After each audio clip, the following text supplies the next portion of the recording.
کائنات والو ذرا سینے پہ ہاتھ رکھ کے دیکھو کہ یہ کتنا مشکل مرحلہ تھا۔ اس دین کی آبرو کو بچانے کے لیے حضرت امام حسین رضی اللہ تعالیٰ عنہ نے کتنا بڑا قدم اٹھایا۔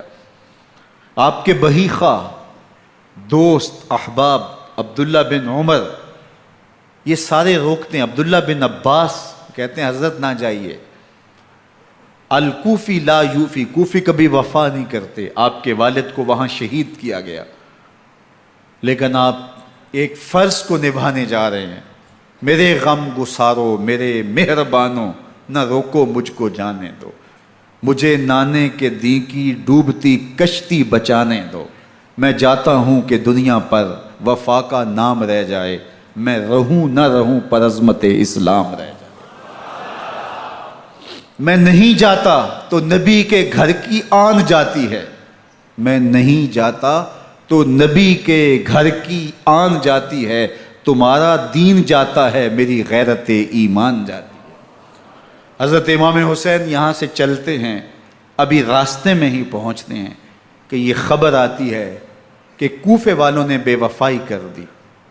حضرت مسلم بن عقیل رضی اللہ تعالیٰ عنہ کو شہید کر دیا گیا، نعمان بن بشیر معزول کر دیے گئے، ابن مرجانہ ابن زیاد وہاں متعین کر دیا گیا جو سخت گیر شخص تھا، اور اس نے لوگوں کو ڈرایا دھمکایا، اور کوفے کے لوگوں کے دل بدل گئے اور وہ بیتیں توڑنے لگے۔ وہ منظر مسجد کوفہ کا کتنا دلگداز تھا۔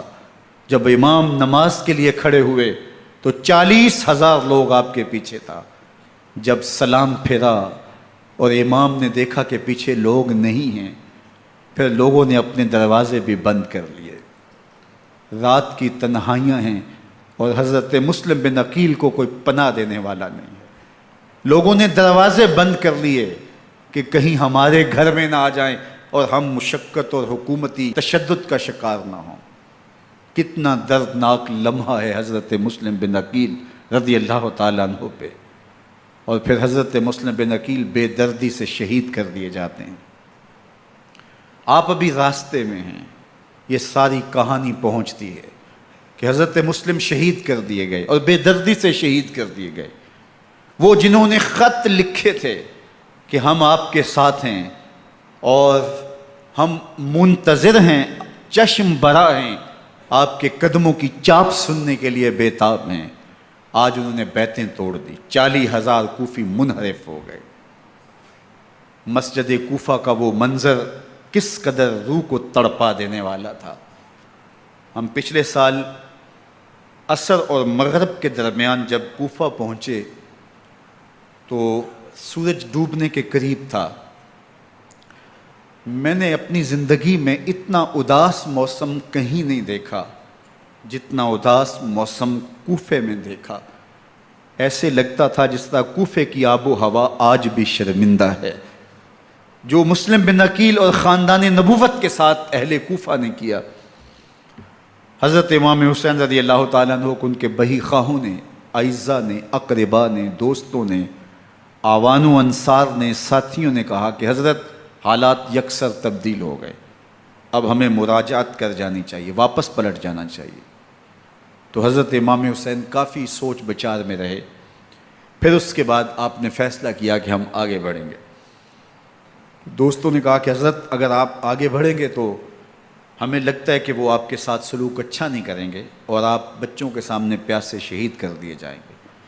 تو حضرت امام حسین رضی اللہ تعالیٰ عنہ نے وہاں ایک خطبہ ارشاد فرمایا کہ لوگوں تم جو مجھے بتا رہے ہو مجھے اچھی طرح معلوم ہے، جو تم مجھے منظر پیش کر رہے ہو وہ میری نگاہوں میں ہے، اور جو کچھ ہونے والا ہے چشم تصور وہ منظر دیکھ رہی ہے۔ چونکہ حضرت امام حسین رضی اللہ تعالیٰ عنہ کی شہادت کی خبر حضرت امام حسین کے پیدا ہوتے ہی خاندان نبوت میں عام تھی۔ حضور علیہ الصلوۃ والسلام کو یہ بات جبریل امین نے آ کے بتائی تھی جب حسین ابن علی کے ساتھ حضور محبت کا اظہار کر رہے تھے، تو یہ جبریل امین نے آ کے کہا تھا حضور آپ کا یہ بیٹا عرض طف میں شہید کر دیا جائے گا، اور کربلا کی مٹی لا کے حضور کو دی اور ام سلمہ کو حضور نے عطا کر دی۔ حضرت ام سلمہ کہتی ہیں کہ ایک دن میں سوئی تو خواب دیکھا کہ حضور کے مبارک بال بکھرے ہوئے ہیں اور سخت پریشان ہیں۔ تو میں نے کہا کہ حضور آپ کی یہ کیا حالت ہے؟ وَبِيَدِهِ قَارُورَةٌ، اور حضور کے ہاتھ میں ایک شیشی ہے، فیہا دمن، جس کے اندر خون ہے۔ تو میں نے کہا حضور یہ کیا؟ فرمایا میں قتل گاہ حسین سے آ رہا ہوں اور یہ حسین ابن علی کا خون ہے۔ تو کہا 10 محرم کا دن تھا، دوپہر کا یہ منظر تھا، میں کیلولہ کر کے اٹھی، جب میں نے دیکھا تو وہ شیشی جس میں کربلا کی مٹی رکھی تھی وہ خون بن چکی تھی۔ تو یہ خبر پہلے دی گئی تھی، یہ بتا دیا گیا تھا۔ فرمایا میرے دوستو جو تم مجھے بتاتے ہو میں اس سے بے خبر نہیں ہوں، یہ سب کچھ ہونے والا ہے، لیکن اس کے باوجود میں کیوں جا رہا ہوں؟ تو آپ کا ایک تاریخ ساز جملہ ہے جو کربلا کے فلسفے کو ہمارے سامنے رکھتا ہے کہ یہ اتنا بڑا امتحان کیوں دیا۔ حضرت امام حسین رضی اللہ تعالیٰ عنہ نے فرمایا وَلَكُمْ فِيَّ أُسْوَةٌ، میں اس لیے جا رہا ہوں قیامت تک ظلم، جبر اور ناانصافی کے خلاف کھڑے ہونے والوں کے لیے کوئی نمونہ تو ہو۔ میری زندگی قیامت تک ظلم، جبر اور استحصالی نظام کے خلاف کھڑے ہونے والوں کے لیے نمونہ ہے۔ تو حضرت امام حسین رضی اللہ تعالیٰ عنہ نے حق اور باطل کے درمیان ایک سرخ لکیر کھینچ دی اپنے خون سے۔ اب حق اور باطل کا امتیاز کرنا مشکل نہیں ہے، کوئی باطل پہ اڑا رہے تو الگ بات ہے، لیکن امتیاز کرنا مشکل نہیں ہے۔ حدود بالکل واضح کر دیں۔ اقبال نے یہاں کتنی خوبصورتی کے ساتھ اس مضمون کو نبھایا۔ سرخ رو عشق غیور از خون او، شوخی این مصرع از مضمون او، تا قیامت قطع استبداد کر، موج خون او چمن ایجاد کر۔ ایک جہاں آباد کر دیا، حق اور باطل کی راہیں اجال دی۔ اب لوگوں کو یزید کا چہرہ پہچاننے میں دیر نہیں لگتی، وقت کے ہر یزید کا چہرہ آسانی سے پہچانا جا سکتا ہے۔ یہ معرفت زمانے کو کروائی کس نے؟ حسین ابن علی نے کروائی رضی اللہ تعالی عنہ۔ تو حضرت امام حسین نے فرمایا کہ جو میرے ساتھ ہونے والا ہے میں اچھی طرح جانتا ہوں، لیکن میں اس کے باوجود آگے بڑھوں گا۔ پھر بڑھے اور کربلا میں جا کے خیمہ زن ہو گئے۔ 7 محرم کو پانی بند کر دیا گیا، پانی بند ہوا تو کھانا بھی میسر نہیں تھا، لیکن ذکر پانی کا ہوتا ہے اس لیے کہ کھانے کے بغیر انسان کئی دن کاٹ لیتا ہے، لیکن پانی کے بغیر گزر نہیں ہوتی۔ تو فرات کی نہر سامنے اپنی موجوں کے ساتھ چمک رہی ہے، لیکن ایک قطرہ آب بھی آل رسول کو نہیں دیا جا رہا۔ کائنات کے اندر ایسے انوکھے امتحان بھی ہوتے ہیں۔ وارث ہوں ساقی کوثر کے، مالک ہوں حوض کوثر کے، اور بیٹے ہوں ساقی کوثر کے، اور آج ایک بوند پانی کی بھی میسر نہ ہو۔ صبر کا امتحان ہے، عزیمت کا امتحان ہے۔ حضرت امام حسین رضی اللہ تعالیٰ عنہ خیمہ زن ہو گئے، 3 دن تک پانی بند رہتا ہے۔ 9 محرم کو رات کی تنہائی میں حملہ آور ہونا چاہتے ہیں، لیکن آپ نے کہا کہ ہمیں اللہ کے حضور عبادت اور ذکر کے لیے وقت دیا جائے۔ ساری رات ذکر میں گزرتی ہے، عبادات میں گزرتی ہیں۔ رات کے اندھیرے میں آپ چراغ بجھا دیتے ہیں۔ آوان و انصار کو کہتے ہیں کہ ان کی دشمنی میرے ساتھ ہے، انہیں میرا خون چاہیے، اگر تم رات کی تاریکی میں نکل جاؤ تو میں تم سے کوئی مواخذہ نہیں کروں گا، اور یہ بھی تمہارا پیچھا نہیں کریں گے، اس لیے کہ ان کا مطلوب تم نہیں ہو، ان کا مطلوب میں ہوں۔ جب چراغ جلایا تو کوئی بھی نہیں گیا۔ مسلم بن نوسجہ کھڑے ہو کے کہتے ہیں حضرت اگر ہمارے بدن کو 70 بار کاٹا جائے اور جلایا جائے اور ہواؤں میں اڑا دیا جائے پھر بھی آپ کا ساتھ نہیں چھوڑیں گے۔ 70 سال کے بوڑھے ہیں حبیب بن مظاہر، کہتے ہیں حضرت آپ کو چھوڑ کے جائیں کہاں، آپ کو چھوڑ کے جائیں کہاں؟ کوئی ساتھ چھوڑنے کے لیے تیار نہیں ہے۔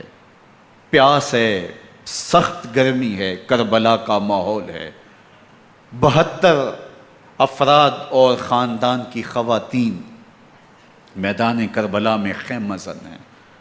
دوسری طرف لشکر اعداء اشقیا 22,000 کی تعداد میں مقابلے میں، ایک روایت 30,000 کی ہے۔ ان صرف 72 پیاسے لوگوں کے لیے اتنے لوگوں کو جمع کرنے کا مقصد خوف زدہ کرنا تھا۔ شرط ہے کہ یا یزید کی بیعت کر لیں، محاصرے توڑ دیں گے، پانی دستیاب ہوگا۔ اعزاز و اکرام سے نوازا جائے گا، خزانوں کے منہ کھول دیے جائیں گے۔ لیکن حسین ابن علی کہتے تھے سب کچھ لٹ جائے گا، باطل کے ہاتھ پہ ہاتھ نہیں رکھوں گا۔ اللہ اکبر۔ اب صبح طلوع ہوتی ہے، عاشور کا دن چڑھتا ہے، سورج اپنی پوری تمازت کے ساتھ گرمی برسا رہا ہے۔ آج خاندان نبوت کا امتحان زمانے نے دیکھنا ہے۔ رسول اللہ کا لعاب چوسنے والا اس کے صبر کا آج امتحان ہے۔ حضور کے کندھوں پہ کھیلنے والے حسین کا آج امتحان ہے۔ اللہ اکبر۔ حسین ابن علی تمام حجت کرتے ہیں، میں نے تمہارا کچھ نہیں بگاڑا، میں نے کسی کا خون نہیں کیا، میں نے کوئی زیادتی نہیں کی، تم کیوں میرے قتل کے در پہ ہو؟ تم جانتے نہیں میں کون ہوں؟ میں تمہارے نبی کا نواسا ہوں، رسول اللہ صلی اللہ علیہ وآلہ وسلم کے کندھوں پہ کھیلتا رہا ہوں، حضور کا لعاب چوستا رہا ہوں، اور میں بوسہ گاہ رسول صلی اللہ علیہ وآلہ وسلم ہوں۔ لیکن ان اشقیاء کے دل پر کوئی چیز اثر انداز نہیں ہوتی۔ ایک ہور ہے، اللہ اس کے دل میں نرمی ڈالتا ہے۔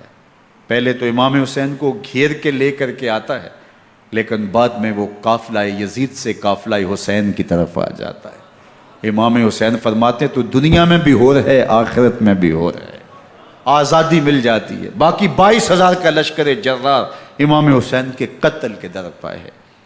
پھر تاریخ نے خاندان نبوت کا وہ انوکھا امتحان دیکھا۔ حضرت امام حسین کے بچے، بالخصوص خواتین، پیاس کی شدت میں حلق خشک ہیں۔ حضرت سکینہ تڑپ کے اپنے باپ سے کہتی ہیں کہ مجھے 6 ماہ کے علی اصغر کی پیاس نہیں دیکھی جا رہی۔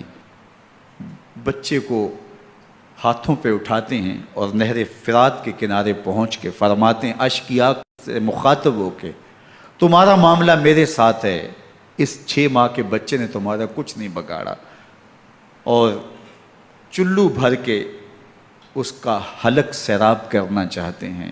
ایک 2 شاخہ تیر آتا ہے جو حضرت علی اصغر کے گلے کو چیر دیتا ہے۔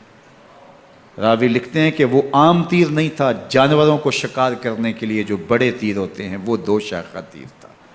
وہ گردن کو کاٹ دیتا ہے، خون بہنے لگتا ہے، گردن لٹک جاتی ہے۔ حضرت امام حسین وہ بہتا ہوا خون اپنے چلو میں لیتے ہیں اور آسمان کی طرف اچھال کے کہتے ہیں مالک حسین کی یہ قربانی بھی قبول فرما۔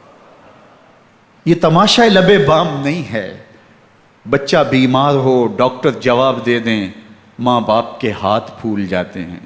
زندگی کی سانسیں ابھی چل رہی ہوتی ہیں، لیکن ڈاکٹر کہے کہ یہ میرے بس کا روگ نہیں ہے، کہیں اور لے جاؤ، تو زندگی کا لف و نشر غیر مرتب ہو جاتا ہے۔ میں سلام پیش نہ کروں حسین ابن علی کو، 6 ماہ کا علی اصغر ہاتھوں میں دم توڑتا ہے، گردن لٹک جاتی ہے، خون بہہ رہا ہے۔ اب خیموں کی طرف بڑھ رہے ہیں، لیکن زبان پہ شکایت نہیں ہے، کہتے ہیں مالک حسین کی یہ قربانی قبول کر لے۔ اب خیموں کی طرف آنا، شہر بانو، ام رباب، سیدہ زینب، حضرت سکینہ سلام اللہ علیہا کا سامنا کوئی آسان کام نہیں تھا، لیکن حسین ابن علی آتے ہیں، شہزادے کو یہاں خیموں کے قریب رکھ کے کہتے ہیں کہ یہ حوض کوثر سے سیراب ہو گیا ہے۔ اللہ اکبر۔ کوہرام مچ جاتا ہے خیموں کے اندر، کیا منظر ہوگا، اور ان کو کن الفاظ کے پیرائے میں ڈھال کر کے ان کیفیات کو بیان کیا جا سکتا ہے جو اہل بیت کے خیموں کے اندر علی اصغر کی شہادت کے بعد کا منظر رقم ہو رہا ہوگا۔ اللہ اکبر۔ ادھر اشقیاء آوازیں دے رہے ہیں، مبارزت کے لیے پکار رہے ہیں۔ زمانے نے پھر وہ منظر بھی دیکھا کہ جوان بیٹے کو 18 سال کی کمائی حضرت امام حسین میدان عمل میں بھیج رہے ہیں۔ وہ علی اکبر جو حسین کا نور نظر ہے، آنکھوں کا قرار ہے، دل کی تسکین ہے۔ اور پھر حضرت علی اکبر جب گھوڑے کی زین سے فرش زمین پہ گرتے ہیں تو باپ کو آواز دیتے ہیں، اور حضرت امام حسین جو ہے وہ آگے جا کے بیٹے کی لاش اٹھاتے ہیں۔ اللہ اکبر۔ 18 سال کے بیٹے کی لاش کو کندھوں پہ اٹھا کے خیموں تک لاتے ہیں اور ہاتھ پھیلا کے کہتے ہیں مالک حسین کی یہ قربانی بھی قبول فرما۔ کبھی قاسم بن حسن کی لاش اٹھا کے لاتے ہیں، کبھی اون و محمد کی لاشیں اٹھا کے لاتے ہیں، بھتیجوں کی، بھانجوں کی، بھائی عباس کے کٹے ہوئے بازو اور زخموں سے چھدا ہوا لاشا۔ کیا کیا قیامتیں تھیں جو اس کربلا کے ایک میدان کے اندر نہیں توڑی گئیں. حضرت امام حسین پر دکھ پہ دکھ، تکلیفوں پہ تکلیفیں. اب 71 لاشیں اٹھا کے خیموں تک پہنچا چکے، اور ادھر مبارزت کی دعوت دی جا رہی، آؤ میدان عمل میں آؤ، اب دیر کیوں کر رہے ہو. رسول اللہ کا حرم، رسول اللہ کی شہزادیاں جو نازوں میں پلی تھیں، وہ کلیاں جو شبنم کا بوجھ بھی گوارا نہیں کر سکتی تھی، آج مصیبتوں کے پہاڑ ٹوٹ گئے. حضرت امام حسین کبھی شہربانوں کو، کبھی ام رباب کو دلاسا دیتے ہیں، کبھی حضرت زینب کو کہتے ہیں. حضرت زینب کربلا کے اس میدان کے اندر بڑے حوصلے کے ساتھ اپنے بھائی کے ساتھ کھڑی رہی، اپنے 2 بیٹے راہ خدا میں پیش کیے، ان کی لاشیں وصول کیں، لیکن زینب جس جرأت کے ساتھ، جس پامردی کے ساتھ اس سارے منظر کو حوصلے کے ساتھ سہتی رہی، وہ یقیناً حوصلہ سیدہ زینب سلام اللہ علیہا کا ہی ہے. لیکن یہ وہ منظر تھا کہ زینب کا دل بھی ڈول گیا جب حسین ابن علی گھوڑے پہ بیٹھنے لگے اور ان کو گھوڑے میں بٹھانے والا کوئی نہیں تھا، اور جو بھی سوار جاتا پھر واپس اس کی لاش ہی آتی اور حسین ابن علی لے کے آتے. آج حسین ابن علی جا رہے ہیں، زندگی کا سارا سرمایہ لٹ رہا ہے. حضرت زینب سلام اللہ علیہا سنبھل نہیں رہی. حضرت امام رضی اللہ تعالیٰ عنہ اٹھے اور آپ نے حضرت زینب کو صبر کی تلقین کی اور کہا کہ صبر ہی بہترین ذریعہ ہے اور اللہ کی قربت کا ایک بہترین سبب ہے. اور ان کو صبر کی تلقین کرتے ہوئے فرمایا کہ میرے بعد تم نے اس ذمہ داری کو سنبھالنا ہے اور ان مخدرات اسلام کی، ان شہزادیوں کے پردے کی تم نے حفاظت کرنی ہے. اور پھر گھوڑے کی زین کس کے امام حسین لشکر اشقیاء کی طرف بڑھتے ہیں. اب خیموں سے سسکیوں کی آواز آ رہی ہے، ان کا سردار، ان کا تاجدار آج سب کو چھوڑ کے کربلا کے میدان کی طرف بڑھ رہا ہے. جرم کیا کیا، قصور کیا کیا، اس نے کیا زیادتی کی کہ آج نیزوں اور انیوں کے مقابلے میں 22,000 کا لشکر حضرت امام حسین پہ ٹوٹ پڑتا ہے. آپ پھر اتمام حجت کرتے ہیں، میں نے کسی کو قتل نہیں کیا، خون ناحق نہیں بہایا، میرے خون کے درپے کیوں ہو، اپنی آخرت کیوں برباد کرتے ہو، تم جانتے نہیں میں کون ہوں، میں تمہارے نبی کا نواسا ہوں. لیکن ابن زیاد کہتا ہے مقابلے میں آؤ. پھر حضرت امام حسین رضی اللہ تعالیٰ عنہ مقابلے میں آتے ہیں، اور جب گھوڑے کو ایڑ لگا کے دشمن اشقیاء پہ ٹوٹتے ہیں تو پھر ایسا منظر ہوتا ہے کہ وہ بھیڑ بکریوں کی طرح آگے بھاگتے ہیں. 71 زخم کلیجے پہ لیے شجاعت کا یہ پیکر جب میدان میں آتا ہے، آواز آتی یہ کون ذی وقار ہے، بلا کا شاہ سوار ہے، لباس ہے پھٹا ہوا، غبار سے اٹا ہوا، تمام جسم نازنی چدا ہوا کٹا ہوا، یہ نبی کا نور عین ہے، یہ بال یقین حسین ہے، یہ حسین ابن علی ہے رضی اللہ تعالیٰ عنہ. پھر چاند بادلوں میں گھر جاتا ہے، شامی ہنڈے تیر برساتے ہیں، تلواروں سے آپ کے بدن پر ضربیں لگاتے ہیں اور نیزوں سے آپ کے بدن کو پرو دیتے ہیں. جب آپ کا پیراہن بعد میں اتارا گیا تو آپ کے پیراہن میں 122 سوراخ تیروں کے تھے، 33 زخم تلواروں کے اور 34 گھاؤ نیزوں کے تھے. جب گھوڑے کی زین سے فرش زمین پر آئے، بدن چھلنی تھا، زخم زخم سے خون بہ رہا تھا. 3 دن کا پیاسا حسین، اللہ اکبر، بدن زخموں سے چور، 71 لاشیں کلیجے پہ لیے، مخدرات اسلام کے پردے کا خیال دل میں الگ ہے. لیکن گھوڑے کی زین سے جب فرش زمین پہ امام حسین آتے ہیں، زبان پہ ہائے نہیں، نالا و شیون نہیں، چیخ و پکار نہیں، آتے ہی پیشانی سجدے میں رکھتے ہیں اور پکارتے ہیں اللہم ردن بقضائک و صبرن علی بلائک تسلیما لامرک سبحان ربی الاعلی. مالک گھر لٹا کے، بچے لٹا کے، خاندان سب کچھ قربان کر کے، اپنے بدن کو زخموں سے چھلنی کروا کے، تیروں اور نیزوں کی انیوں سے اپنے آپ کو زخمی کروا کے، تیرے حضور سر جھکا کے یہ اقرار کرتا ہوں کہ حسین تیری تقدیر پہ راضی ہے. مالک تو بھی بتا، تو بھی حسین پہ راضی ہوا ہے کہ نہیں ہوا؟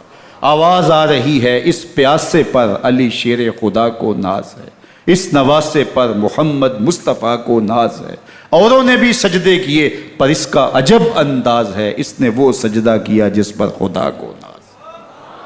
حسین ابن علی رضی اللہ تعالیٰ عنہ کا سر انور دستے قاتل نے تب کاٹا جب وہ سجدے میں جھکا ہوا تھا۔ یزید نے کہا میں بیعت لوں گا، امام حسین نے کہا کبھی بھی نہیں دوں گا، یہ سر کٹ سکتا ہے جھک نہیں سکتا۔ سر کاٹ کے نیزے کی نوک پہ چڑھا دیا گیا، اور یہ اس بات کا اعلان تھا کہ ہم جیت گئے اور حسینی ہار گئے، اور لشکر یزید میں غوغا مچ گیا، نقارے بجنے لگے کہ ہم جیت گئے، دیکھو امام حسین شہید کر دیے گئے، اور سر کاٹ کے نیزے کی نوک پہ چڑھایا گیا۔ لیکن لشکر یزید سے ہی آواز آئی یہ کیسا سر ہے جو کٹ کے بھی سر بلندی ہے، کٹ گیا ہے پھر بھی اونچا ہے، اللہ اکبر۔ یہ سر سجدے میں کٹا ہے، رب کے حضور عبادت کی حالت میں کٹا ہے، حسین آج بھی سجدے میں ہے۔